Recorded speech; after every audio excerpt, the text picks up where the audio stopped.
મારા ભાઈઓ બહેનો સાંભળજો સજ્જનો, સંતની વાણી શબ્દ અને સત્સંગ કોઈ દાડો ખોટો હોતો નથી. કારણ મને કે બધું પાપ ભેળું થઈ જો જાય. સભામાં બેઠેલા તમામ ભાઈઓ બહેનો એકત્રિત થઈ પ્રભુના નામનો સાનિધ્યમાં બેઠા હોય હો સાંભળજો. તમારે બારે બાર જાય હો, ભગવાનના સાનિધ્યમાં બેઠા હોય, હરિભજનમાં બેઠા હોય, બેનો હવકુય જે બોલતું હોય અને આપણે બાજુ બેઠા હોય, સાલું ડીન બરાબર બેઠા હોય, ખુરશીમાં બેઠા હોય, મોબાઈલ લઈને બેઠા હોય, હાથમાં ચા પીતા હોય, એનો વાંધો નહીં. પણ આપણા બાજુમાં બેઠેલા તમામ ભાઈઓ બહેનો એકત્રિત થઈ અને પ્રભુના નામનો જે કરતા હોય, આપણા બાજુ બેઠા અને આપણું મુખ ના ખુલે, આપણે એવા એવા બેહી રહીએ, આ મુખ ભગવાને આલ્યું અને આપણું ના ખુલે તો મોની લેવાનું કે આ બધું પાપ આપણે લઈ જાય, એનો કોઈ રસ્તો ના હોય. સદગુરુ મહારાજની સત્ય સનાતન ધર્મની નિર્વાણ હંસની આજની પવિત્ર પુણ્યશાળી ભૂમિ, આજે દાદાની બીજી સિદ્ધાંજલિ નિમિત્તે એમના પરિવારે અન્ય દાન સાથે ભજન સત્સંગનો મહિમા રાખી સંતોને પોતાના ઓગણા બોલાવી આ ભગીરથ કાર્ય કરી ભજન અને સત્સંગનો વરસાદ વરસાયો. એ પરિવારને, આવા પવિત્ર જીવાત્માના એ પરિવારને એક ફેરો તાળીઓના ગગડાટથી વધાવો. કારણ મહાપુરુષો એમ કહે છે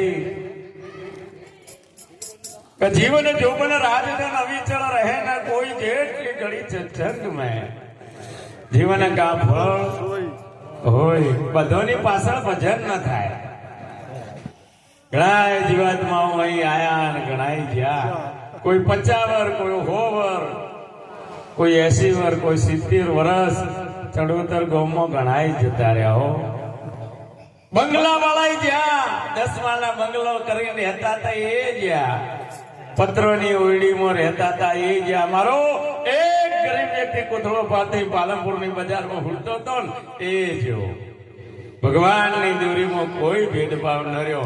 દરેક જે આપણે કોની પાછળ ભજન થયું, જીવનમાં કંઈક પુનરાવર્ત કર્યું હોય, કંઈક હરિભજન કર્યું હોય, સંતોના આશીર્વાદ લઈને આ ભવની સંતના ચરણમાં જઈ આ અનુભવની વાત કરી હોય, એવું કંઈક જમા કરાયું હોય, એના પવિત્ર જીવાત્માની પાછળ આવું હરિભજન થાય, બધોની પાછળ ના થાય. આ લખ 84 ભગવાને તમને મને આ લખ 84 માંથી તમે અવતાર લઈને આયા અને એ અવતારોમાં તમામ કર્મનો સરવાળો કરી અને ભગવાને એક દિન તમને મનુષ્યનો અવતાર આપ્યો. દેવો પણ એક ફેરો ભગવાન પાસે પ્રાર્થના કરી, મને એક દિન મનુષ્યનો અવતાર આપો, એટલો અનમોલ છે. અને આપણને ભગવાને મનુષ્યનો અવતાર આપ્યો અને અહીં આવી અને પછી બધું બદલાયું. પૂર્વ જન્મના પુણ્યથી મળ્યો મનુષ્ય અવતાર, એ કરીને જેને હરીને ભજ્યાઓ એને લાખો વાર ધિક્કાર. 2 માળનો બંગલો બનાવ્યો, નોકર ચાકર, ગાડી, આ તે, કોઈ વાતની તકલીફ નથી, પણ સંસ્કાર નથી. અને આ બંગલામાં ગમે જેટલી ગાડીઓ વસાવો, ધન સંપત્તિ વસાવો, પણ તમારા ઓગણે તમારા સિવાય કોઈ હાથ ઘૂંટડો પાણીએ ના પીતું હોય, કોઈ રોટલો ન લેતું હોય, તો મહાપુરુષો એમ કે છે પછી તમે બોર્ડ મારો કે કૂતરાથી સાધન, રજા વગર અંદર આવવું નહીં. તમે કમોણા, તમે ખાધું, ચો જાતા ચોય ને, શું લાયા કોઈ ને. કબીર સાહેબ બોલ્યા, હીરા પહેરો, મોતી પહેરો, પહેરો મખમલ હાચા, બાલે બાલે મોતી ભરો તો મરણ કેરી. તો એક દિન તમારે જવાનું. કારણ કોઈ જમ જ નહીં થયું. ચડોતરની બેંકમાં ઘણા પૈસા પડ્યા, લ્યો તિજોરીઓ ભરેલી હે બાપુ, પણ આપણું ખાતું ના હોય, કઈ જમા થઈને ના આવ્યું હોય અને કદી રોજ ધક્કા ખોતો બેંક વાળો ચોથી લાઈન આલે, કારણ તમારું જમણ નથી. જેને જેને જમા કરાયું, હરિના ભજનમાં કોને જમા કરાયું? નરસિંહ મહેતાએ કરાયું, શેઠ સગાળાએ કરાયું, પહેલાદે કરાયું, હો સગુબાઈએ કરાયું, સબરીબાઈએ કરાયું, આવી સતીઓએ કરાયું. કઈક જમા કરાયું. હરિના ભજનમાં જેને ખાતો ખોલાયો, જગત એને યાદ કરે છે. અને એવા સંસ્કાર જેને આલ્યા હોય, એવો પવિત્ર જીવાત્મા આ દિલ છોડીને પરમાત્માના દરબારમાં ગયો હોય, એના પાછળ ભજન થાય. નકર માજી હમણાં એક ગામમાં એક માજી 100 વર્ષે બીમાર થયો. 100 વર્ષે માજી બીમાર થયો. છોકરોએ વિચાર કર્યો માજીની એનો જીવ મોઈ જાય ને બહાર આવે, મોઈ જાય ને બહાર આવે. છોકરોએ વિચાર કર્યો હવે શું કરવું. એક છોકરો કોનમાં જઈને કે માં દેહ છોડી દો, લીલા લહેર છે, કોઈ વાતની તકલીફ નતા, મણદોણા ચબૂતર નો શું, જીવ મત ડૂબાવો. ઘણી વાર થઈ માજીએ દેહ ના છોડ્યો. બીજો છોકરો બોલ્યો કે માં હવે તો લીલા લહેર છે, કોઈ વાતની તકલીફ નતા, 2 મણદોણા પૂરા ચબૂતર નો. તોય માજીએ દેહ ના છોડ્યો ને એમ કરતો કરતો પ્રભાત નો ટાઈમ થયો. એક છોકરો કોનમાં જઈને કે માં હવે તો 5 મણદોણા પૂરા ચબૂતર નોખી દેવો, દેહ છોડી દો. માએ દેહ છોડી દીધો અને માની શમશાન યાત્રા નીકળી. હવે જોજો કદાચ તમારો જીવતા પુનરા જમણ નહીં હોય તો મર્યા પછી કદી નહીં થાય. સંત મહાપુરુષો એમ કે છે જાગતા નરસિંહો. આ મા બાપ જાગી સી અને ખાટલામ સી ત્યાર સુધી સેવા કરી લેજો એવું કહું છું. જીવતો તો બિચારા બંગલા બનાવીને તમને આલ્યા, ઘરમાં કિચન બનાવીને તમને આલ્યો, આ બંગલા બનાવી ગેટ બનાવીને તમને આલ્યા, અને તમારી ઉંમર થઈ કે તમારે તો ક્ષેત્રમાં ડાળિયામાં જ જવાનું. તમને ઘેર હુરવા ન મળે.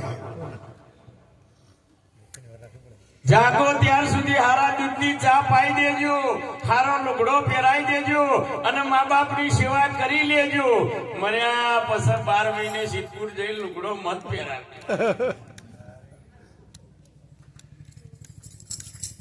ઓમ જીવી તારજો તો બાપુ ખાટલામાં જ હવારની ચા હોજ અને હોજની હવાર, બપોરની ઊની કરીને હોજ દાણા હાથમી હાલવાની, અને ડોહાણ ઉધરો મળતી નતા લ્યા, ન મટા તો હવારની ચા હોજ હાલી.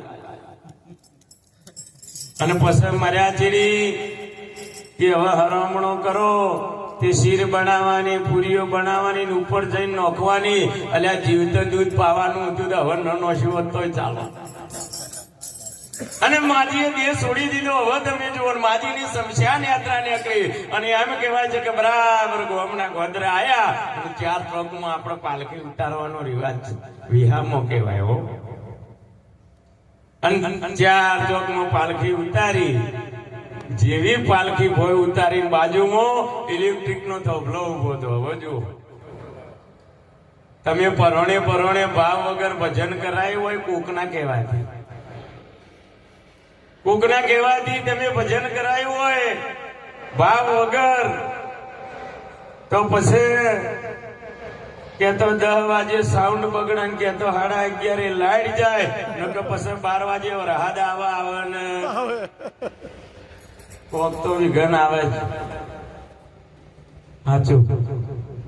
ઘણા લોકો કે અમે ફલાણા ગામમાં ભજનમાં જતા પણ 11 વાગે લાઈટ જતું રહ્યું. પરોણે પરોણે મત કરાવજો. અને બાજુમાં ઇલેક્ટ્રિક નો થોભલો ઉભો તો જેવી પાલખી ઉતારીને ઇલેક્ટ્રિક ના થોભલાથી અચુબાનો પટેલ ઝાટકો આવ્યો અને માજીની પાલખીનો અચુબાનો ઝાટકો આવ્યો, પાલખી ભોય ઉતારી એટલે માજી ઉભો થઈ ગયો. છોકરા કે બધા દોણા ઘેર પાછા આવશે. એ પુનારથમાં ન જ્યાં બોરી ઘેર આવી. છોકરા કે કાઠું કર્યું. માજી ફેર 2 વર કાઢ્યો અને ફરીથી 2 વાર થયો. માજીની તબિયત બગડી. છોકરા કે હવે આપણે બદલી નાખો, જીવતો કરી લેજો નકર તમારે બદલશે. તમે તમારા સાસરામાં તમારા મા બાપને ભગવાન માનજો, સાસુ સસરાના મા બાપ માનીને એમની સેવા કરજો તો તમારે તમારે પિયરમાં ભાભી કરશી ને તમે જો ઊંધા હાથે ખાટલો માઘો કર્યો હશે તો એ કરશે, સવારનો ચા હોજે પાયો હશે તો એ પાહે. અને છોકરા કે આપણે બદલી નો કોઈ એક છોકરો કે કમ્પ્લેટ 12 દાડા પૂરા થઈ જાય પહેલથી ના માં દે છોડી દી કમ્પ્લેટ 12 દાડા પૂરા થઈ જાય ત્યાર સુધી કોઈ વિઘન ના આવે.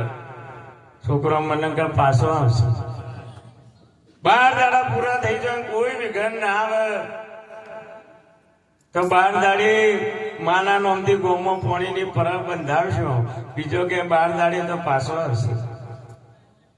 એક છોકરો કે કમ્પ્લીટ પૂણો મહિનો પૂરો થઈ જાય હો અને મેં હુક ઉઠાડી દઈએ ત્યાર સુધી કોઈ ન થાય તો 5000 પૂરા ગાયો નોખશો. ત્રીજો છોકરો કે પુણે તો પાછો આવે, હુક ઉઠાડીએ કદી કોઈ થાય ને પાછો આવશે તો પેલો છોકરો કે કમ્પ્લીટ 1 વર પૂરું થઈ જાય અને ત્યાર સુધી માજીને કોઈ ન થાય, સુખ શાંતિ વર પૂરું થઈ જાય જઈને હરામણો કરી આવીએ, લુગડો આલી આવીએ બ્રાહ્મણ ને અને આ બધી વિધિ પટી જાય ત્યાર સુધી કોઈ ન થાય તો જેટલી શાળાઓ છે એ તમામ શાળાઓમાં માના નોંધથી તિથિ ભોજન આલજો અને માજીની પાલખીને ગાય શમશાન યાત્રા નીકળી. હગા વાલા સૌ બધા ભેળા થયા. રામ બોલો ભાઈ રામ. આજે પરમ પૂજ્ય વિષ્ણુ ભારતી 1008 મંત શ્રી વિષ્ણુ ભારતી બાપુ આપણી સભામાં વધારેલા તાળીઓના ગગડાટથી વધાવો. બાપુને આપણે ખૂબ આવકારીએ છીએ.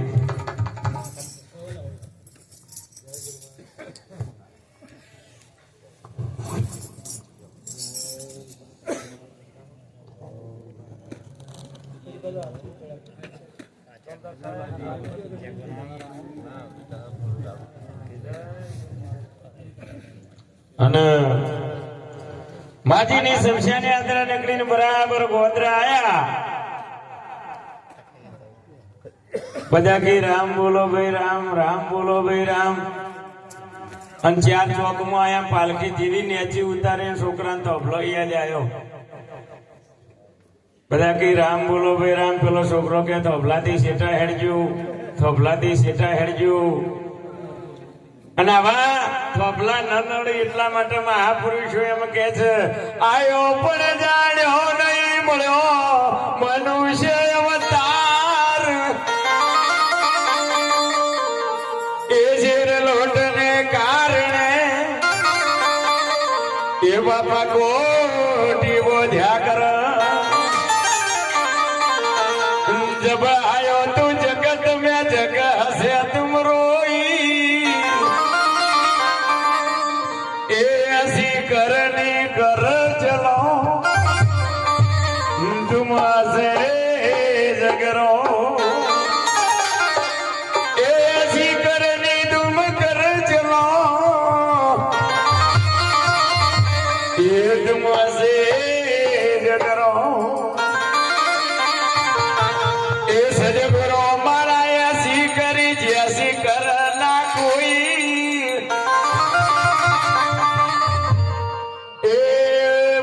भवसागर में डूबता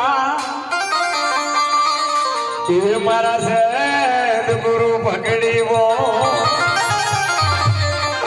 ये भवसागर में डूबता ये मारा सद गुरु पकड़ी वो. भक्ति वस्तु काठी से महापुरुषो एम के છે એ પેલો રે આપણું એ મનવજ કરે જો પછી યાદ રે ભાવ ધરજો ભગતી.